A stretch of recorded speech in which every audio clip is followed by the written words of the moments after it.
रक्षाबंधन के शुभ अवसर पर आप सभी स्टूडेंट्स का जो मैट्रिक बोर्ड की तैयारी कर रहे हैं या और तैयारी करने वाले हैं या और स्टूडेंट्स जैसे भी हैं, सभी व्यूअर्स को बहुत बहुत स्वागत है। चूँकि आज एक अच्छा दिन है और आज सावन का अंतिम दिन भी माना जाता है, तो चलिए इस शुभ अवसर पर, शुभ मुहूर्त पर हम आपको एक बहुत ही अच्छे कंटेंट देने वाले हैं। डैट इज केवल सूत्र, है ना। पूरे 10th क्लास में जितने सूत्र है, वैसे तो मैं ए से लेकर जेड तक दे सकता था, नीचे से लेकर के मैट्रिक क्लास तक का, लेकिन ठीक नहीं लग रहा था। चलिए भाई, इतना ही अच्छा है, केवल 10th क्लास के लिए सूत्र। और बहुत सारे बच्चों को लगता है कि बिना सूत्र का होगा ही कैसे, और सूत्र रहता नहीं है तो हम कैसे बना पाएंगे। देखिए, सूत्र नहीं रहता है, सूत्र रहेगा कैसे, इन सारी चीज़ों का हम जवाब देंगे। लेकिन सबसे पहले हम देखेंगे कि सूत्र, और ख़ास करके लोगों को लगता है कि मेंसुरेशन और ट्रिगोनोमेट्री के सूत्र होते हैं, बाकी का तो सूत्र नहीं है, और है भी तो बहुत छोटे हैं या जो भी है। लेकिन देखिए फ्रेंड्स, ट्रिगोनोमेट्री के और मेंसुरेशन के सूत्र वाकई होते हैं, ज़्यादा से ज़्यादा हैं, अधिक से अधिक संख्या में है।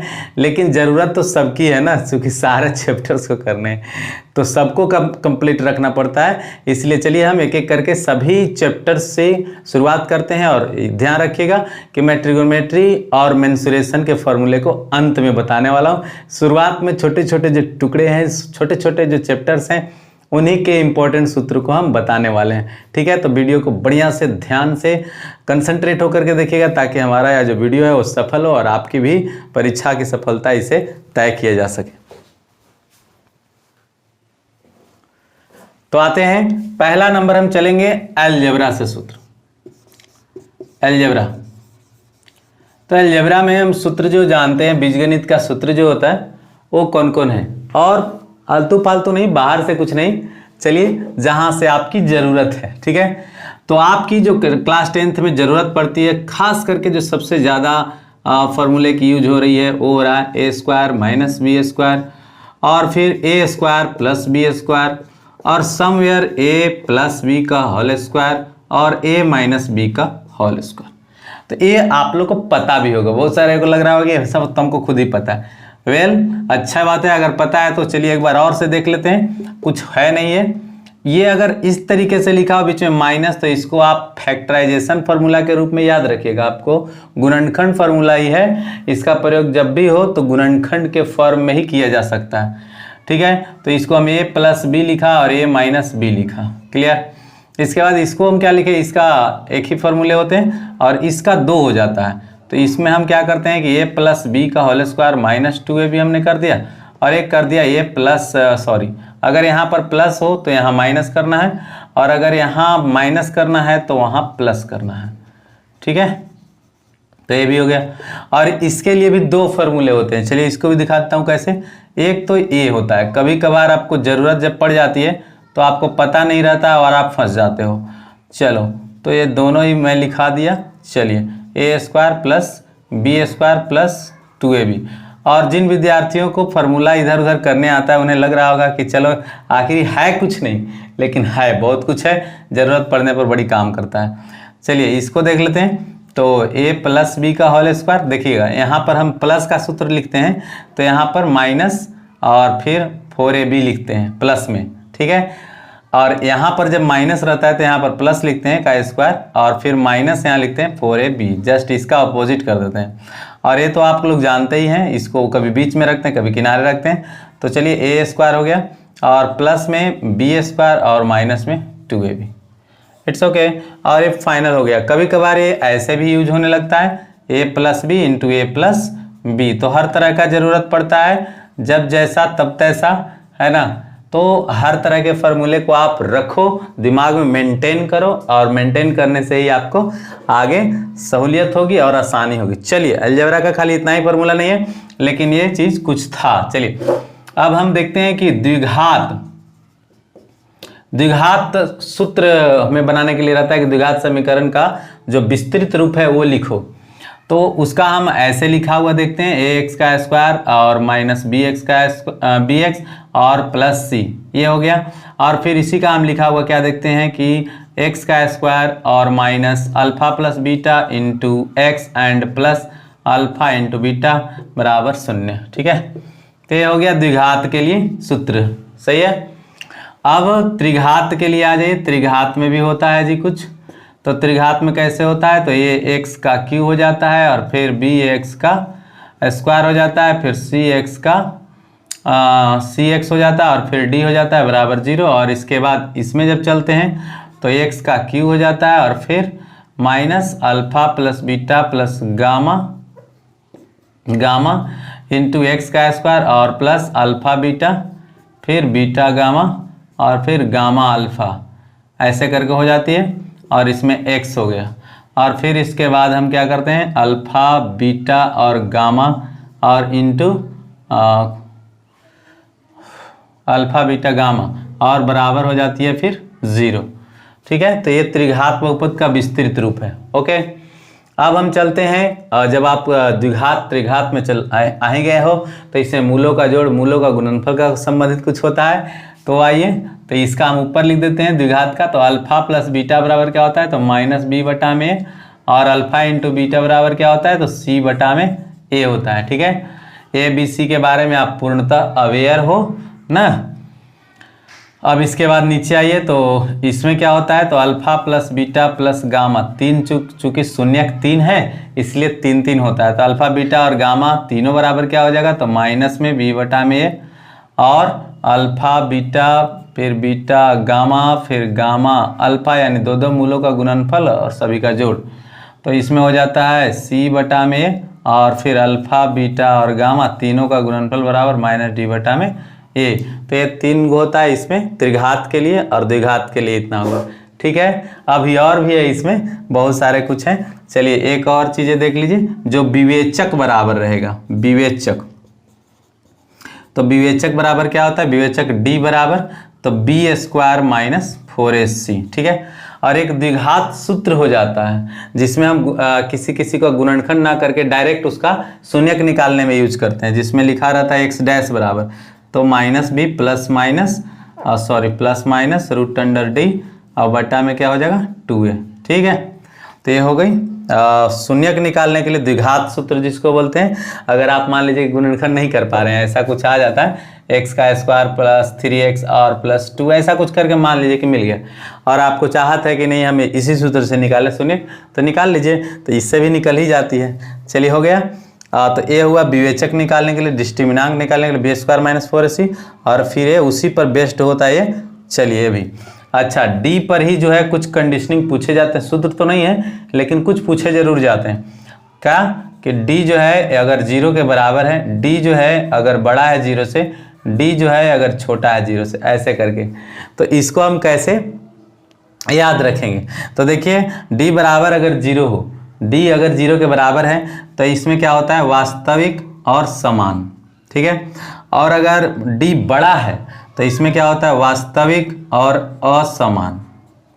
ठीक, वास्तविक होगा शून्यक और समान कब, जब डी बराबर होगा 0 के, और डी बड़ा होगा 0 से तो उसमें वास्तविक और असमान होंगे, और डी छोटा होगा 0 से तो क्या होगा, अवास्तविक और असमान। ठीक है, तो यहाँ वास शॉर्ट में वास्तविक और असमान, फिर वास। ठीक है, इसमें देखिए वास्तविक और समान हुआ, और समान में यहाँ असमान हो गया। क्यों, क्योंकि ये डी जो है 0 से बड़ा है, यानी 2 4 5 6 है, तो इसमें थोड़ा सा चेंजिंग हो गई और इसमें पूरे चेंजिंग हो गए। देखिए ये असमान हुआ और इसमें असमान, और ये भी हो गया अवास्तविक। इसमें पहले क्या था, वास्तविक, तो वास्तविक वास्तविक की दोनों में रहता है, देख रहे हैं सेम है।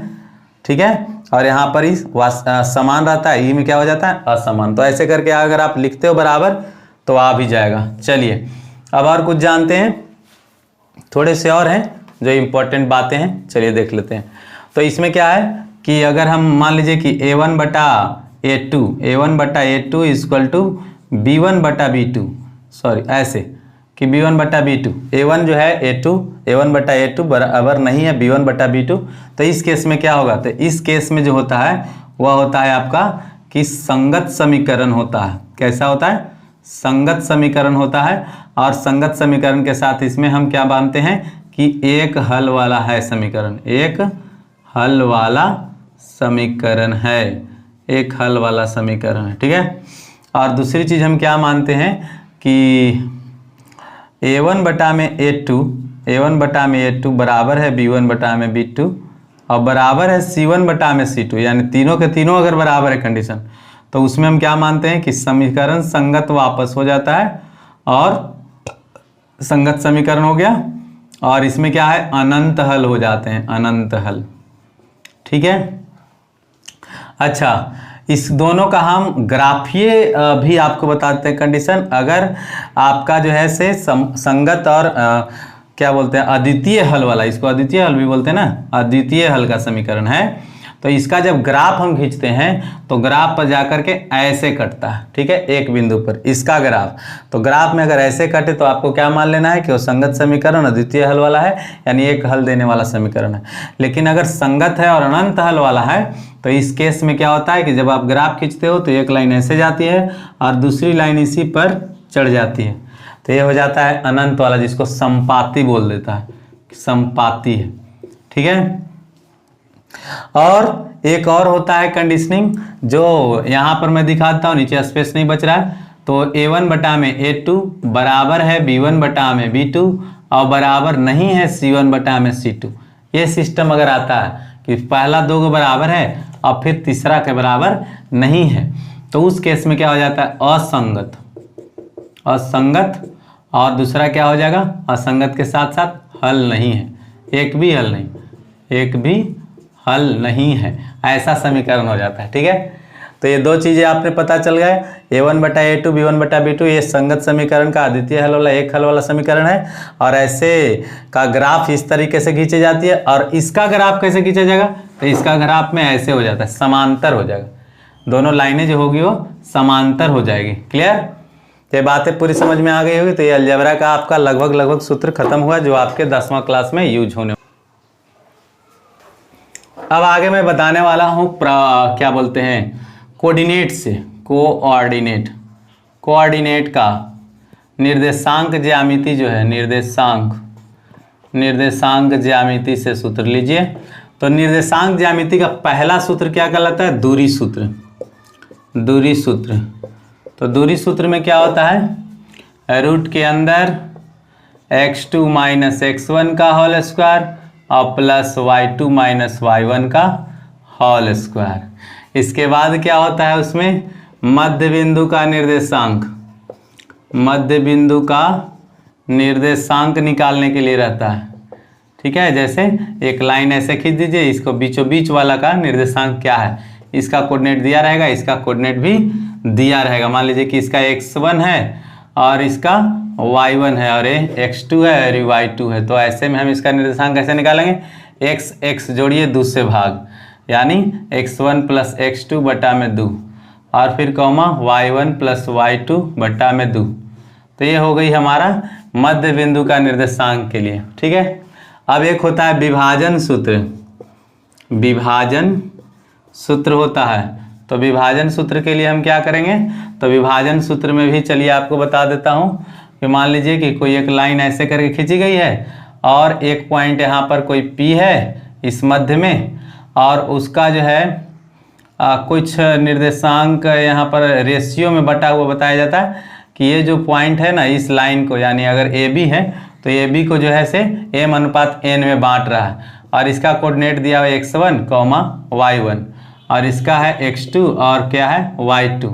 तो ऐसे में कहा जा रहा है कि आप इस P का निर्देशांक निकालो। तो इसका सूत्र बताता हूँ, इससे चले जाए इसमें गुना और इससे चले जाए इसमें गुना। ठीक है, यानी m को उठाइए तो उधर x से गुना कर दीजिए, n को उठा के इधर के x में गुना कर दीजिए, तो क्या हो जाएगा mx2 और प्लस इधर से इसमें करिएगा तो nx1 हो जाएगा, और बट्टा में क्या हो जाएगा m प्लस n। सही है, तो एक सूत्र बन गई। अब फिर इसका अब y वाले से करिए, अभी जो दोनों से हम उठाए तो उल्टा करते हुए ई उधर गया, ई इधर गया, x में खाली गुना हुआ। अब क्या फिर से उठाइए, अब y में खाली गुना कर दीजिए। ठीक है, तो m जाएगा उधर तो y2 के साथ, तो my2 प्लस ny1 बट्टा में m प्लस n हो गई। तो ये भी आपका हो गया विभाजन सूत्र फाइनल हो गई, जिसमें हम P का निर्देशांक निकाल दिए विभाजन सूत्र के हिसाब से। अब चलिए, कभी कभार क्या देता है, एक त्रिभुज है और त्रिभुज में ये x1 y1 का कोऑर्डिनेट दिया है और ये x2 y2 का कोऑर्डिनेट है। इसे दो को सूत्र हम बना के दिखाएंगे और ये x3 y3 है, ठीक है। इसे दो सूत्र आपको दिखाएंगे। पहला तो ये जो बहुत सिंपल है, जो जी पूछता है कि मध्य बिंदु एकदम जो त्रिभुज का केंद्र बिंदु है उसका निर्देशांक पूछा जाता है। तो ऐसे में क्या करिएगा बॉस कि सब x को जोड़ करके 3 से भाग, ठीक है। जी का निर्देशांक आता है, एग्जाम में भी आता है, और अगर आता है तो बड़ी आसान है। x1 x2 x3 तीनों में का x ले लो, तो x1 है, x2 है, x3 है, और बटा कितना है 3 है। अब फिर y1 y2 y3 तीनों में से ले लीजिए, y1 plus y2 plus y3 और बटा कितना 3। तो ये हो गया आपका जी का निर्देशांक जो मध्य बिंदु है, बिल्कुल केंद्र त्रिभुज का एकदम बीचों बीच का पॉइंट है। इसके बाद एक त्रिभुज का क्षेत्रफल होता है, त्रिभुज का क्षेत्रफल। त्रिभुज का क्षेत्रफल का सूत्र कैसे निकाला जाता है, तो ध्यान से देखिएगा, एकदम बिल्कुल आसान है, सरल है, लेकिन थोड़ा कंसंट्रेशन रखिएगा तो ही अट पाएगा। देखिए हम बताने की कोशिश करेंगे भरपूर। देखो भाई, पहले आप x1 ले लो, ठीक है, x1 ले लो, तो x1 को ले लिए और ब्रैकेट ऐसे लगाओ, और ठीक अगला यहाँ पॉइंट था ना, इसमें से हमने x1 लिया है, ओके, और ठीक अगला पॉइंट जैसे ये b है, ये a है और ये c है, तो ये b पॉइंट पर से चलिए, तो इसका y और इसका y को घटा दो, तो क्या हो जाएगा y2 माइनस y3। इसमें से हम x1 लिए और इसमें से y2 और y3 को घटाए। फिर उसी तरह से आगे चलिए, अब इसमें से x2 ले लेंगे, अब ब्रैकेट लगाएंगे और अगले में से y3 में से y1 घटा देंगे, तो y3 minus y1। Life time नहीं हटेगा ये सूत्र, ऐसे अगर रख लोगे तो सूत्र देखने में बहुत बड़ा लगता है लेकिन बड़ा आसान है। फिर आगे प्लस x3, जब x2 ले लिए तो अब अगला है x3 रख लीजिए, x3, और नेक्स्ट में क्या करेंगे y1 और y2, y1 माइनस y2। तो देख रहे हैं यहाँ पर आपका हो चुका 1/2 मोड लगा हुआ है, ये जो लाइन है ऐसे मोड है। जब आप क्षेत्रफल निकालते हो तो होता क्या है कि कभी क्षेत्रफल माइनस में भी आ जाएगा, इसके अंदर कैलकुलेशन जब करोगे तो माइनस में भी आ जाएगा। तो माइनस में क्षेत्रफल होता नहीं है, ठीक है, माइनस में न लंबाई होता है, न क्षेत्रफल होता है, न परिमाप होता है। तो इसीलिए यहाँ मोड लगाया हुआ है कि जब आप कुछ चीज़ों को निकालोगे तो इसमें अगर माइनस पाओगे तो मोड इसीलिए लगा है कि उसको हटाने के बाद फिर सारी चीज़ें प्लस में लिखी जाएगी। तो फिर लास्टली मान लीजिए कि -36 आया, तो -36 जब हम लिखा हुआ मान लीजिए ऐसे आ गया 1/2 और मोड करके ऐसे माइनस में 36 आया, तो रिजल्ट क्या लिखोगे 1/2 गुने 36, सीधे सीधे यहाँ 18, आंसर हो गया 18। तो इस प्रकार से आप निगेटिव जो आ जाता है उसको पॉजिटिव करने के लिए मोड लगाए होते हैं इस तरीके से। तो आशा करता हूं कि सारी चीज़ें समझ में आ रही होगी। एक और पॉइंट आपको मैं बता दूं, जो लोग मैथ से थोड़ा सा दूर भागते हैं वे डरे नहीं, भयभीत ना हुए कि आखिर इतना सारा सूत्र तो बुक में भी दिया हुआ है और मैं सबको वहाँ से भी लिख सकता था और याद नहीं हो पाती है, आप बताएंगे तो क्या याद हो जाएगा। देखिए मैं बताने का भरपूर कोशिश किया हूँ इसमें सिंपल तरीके से, अगर याद होती है तो डेट्स गुड, नहीं तो आप बस छोटी छोटी क्वेश्चन पर आप फोकस करो। देखो बड़ा दिमाग को जो है नर्वस करने लायक दिमाग लगाओगे तो गड़बड़ाएगा ही, और कभी भी एफर्ट ही नहीं करोगे, कोशिश नहीं करोगे।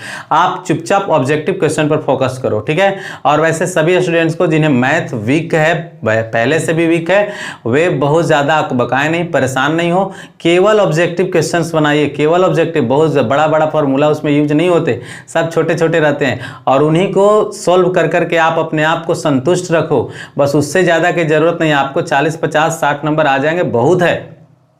वैसे भी जो लोग बहुत ज़्यादा तैयारी करके बैठे हुए हैं उनकी भी मार्क्स बहुत ज़्यादा नहीं आते, 99 नहीं ठीकता, अधिकतर को बहुत बाई लक होता है, किसी किसी का मार्क्स जो है 90 से ऊपर निकल करके जाता है। 80 85 भी अच्छे अच्छे मैथ बनाने वाले की नहीं आ पाती है, तो आप क्यों परेशान होते हो। केवल छोटी क्वेश्चंस पर ही काम करो, अकबकाहट की जरूरत नहीं, केवल मैथ ही थोड़ी है यार, अरे मैथ नहीं बुझाता है तो मूर्ख हैं, नहीं, आप बहुत अच्छे हो, लेकिन क्या करोगे, सबका माथा एक जगह एक जैसा नहीं है और जिसको जैसा जहाँ पर लग रहा है उसी हिसाब से काम करो। आपको हिंदी अच्छा होगा, हिंदी बेहतर कर लो, साइंस बेहतर कर सकते हो, इंग्लिश बेहतर कर सकते हो, संस्कृत बेहतर कर सकते हो, एवरीथिंग इज गुड।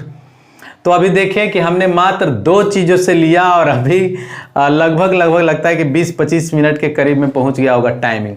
तो हमें लगता है कि सारा सूत्र अगर हम कर दें तो लगभग 1 घंटा 2 घंटा का हो जाएगा। ठीक है, चूंकि हम केवल लिख नहीं रहे बल्कि आपको समझाने का भी प्रयास करें और इसमें तो टाइम लगेगा। तो ठीक है, नेक्स्ट वीडियो में हम और भी चैप्टर्स का क्या बोलते हैं सूत्र को हम कवर करने की कोशिश करें। हो सकता है कि कल ही के वीडियो में आपको मिल जाए। तो तब तक वेट करिए, इंतजार करिए और इन 2 चीज़ों को मैं अलजेब्रा से भी दिया और इससे भी दिया, इनको कंप्लीट करने की कोशिश करिए। और जहाँ कहीं भी दिक्कत लगता है आप हमें कमेंट बॉक्स में लिखिए। आप लिखते नहीं हो, थोड़ा लिखने का एफर्ट करो। अरे हिंदी में हो या इंग्लिश में, लिखने में क्या जाता है, थोड़ा सा लिख लिया करो, है ना। और लिख करके हमें बताइए कि किस तरह के सूत्र, कौन सा प्रॉपर सूत्र की भी मैं बात करूँ। हो सकता है कि यह सूत्र नहीं हटता हो, ये नहीं हटता हो, या नहीं। हर सूत्र आसान है और सूत्र आसान तब होते हैं जब आप बार बार प्रैक्टिस करते हो, बार बार एक ही जगह फोकस करते हो। हर चीज़ को जब दोहराओगे, तेहराओगे, चौहराओगे, पछराओगे, क्योंकि हमें तो परीक्षा के लिए तैयारी करना है। अगर कोई बच्चा सोचता है कि हमने बहुत बार बना लिया है तो उसकी ये भूल है, ये मतलब एक तरह की कहिए कि गलत तो सोच रहा है। उसे परीक्षा के लिए तैयार होना। अब परीक्षा में कई तरह के डिप्रेशन आते हैं, टेंशन आ जाती है, कई बार आप अकबकाहट हो जाएगी, तो उस समय आपका प्रैक्टिस ही काम आएगा और कुछ भी काम नहीं आएगा। इसलिए जितने बार हो सके ज़बरदस्त तैयारी में लगे रहिए। धन्यवाद आप सभी को हमारा वीडियो को लास्ट तक देखने के लिए। थोड़े से चैनल को अब तक अगर आपने सब्सक्राइब नहीं किया तो चैनल को सब्सक्राइब कर लीजिए और अपने दोस्तों तक शेयर कर लीजिए ताकि वो भी इस यूजफुल कंटेंट्स को